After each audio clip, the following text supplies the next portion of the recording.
জাটকা সংরক্ষণ কার্যক্রমের অংশ হিসেবে আজ গোপন সংবাদের ভিত্তিতে আমরা নতুন বাজার আড়ত থেকে আনুমানিক 50 থেকে 60 কেজি জাটকা জব্দ করেছি।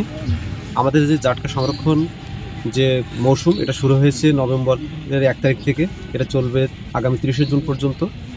আমি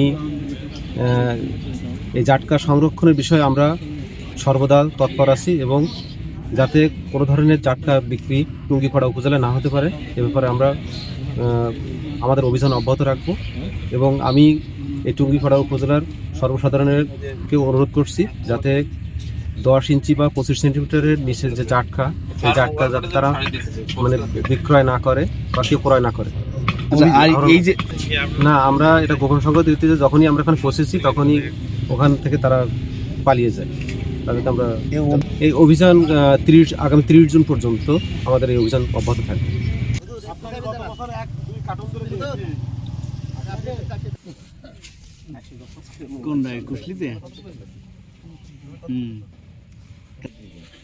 হবে না স্যার 5 কেজি ভাই? আরে 4 কেজি হবে না।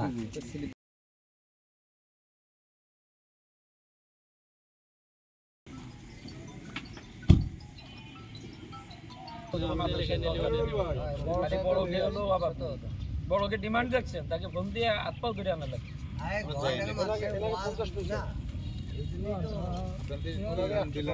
সবাই